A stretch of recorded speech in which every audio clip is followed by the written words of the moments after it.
I think that the term witness in the Bible is the word martyr. Why was it that people who witnessed were so often persecuted that eventually the Greek word comes into the English language as the word martyr? If you're persecuted all the time and you never attract people to Christ, it's because you're obnoxious, not because you're faithful. And if you're never, ever, ever persecuted, ever, for your faith, it's because you're a coward. There's a real lack of in-depth relationships in my area. Everybody is very superficial and they have just a great front. I want to create that environment where you can feel like you can have a relationship with somebody, where you can tell them your fears. Show people how life can be done in authentic relationship and community, and really focus on transformed lives. A lot of question marks relating to the traditional church and what I've experienced as a youth. I had to relearn a lot of things about what church is, what a Christian is, what a life of faith is, and it was a kind of a difficult process. My heart there is to reach people who either are disenfranchised with the church. There are also those people who have never even heard. So we're reaching lost people.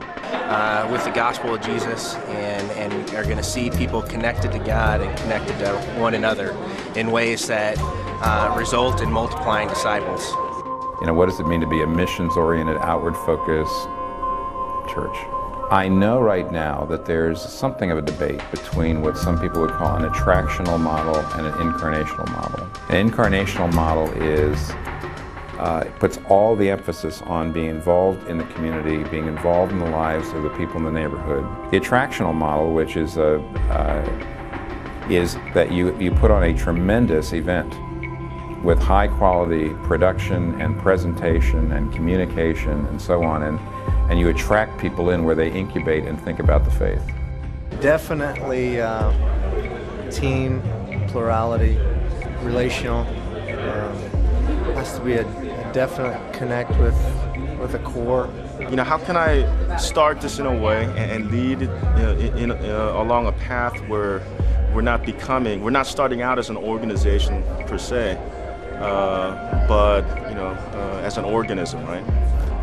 That we don't become an institution, but we remain people-oriented, God-oriented, Scripture-oriented type of an organism as a church, and not building again. I know that I have to have a very professional approach. I can't come in there with just fun and games and think that I'm gonna reach these people. I have to create an environment that is impressive. I mean, these people have theaters in their homes. I'm not gonna reach them with just the latest gadget. It's gotta be more. It's gotta be a total professional picture, and everything that I do has to be top notch. Style is probably more an expression of my personality than it is a value. I don't know how to do but one style because that's what God created me.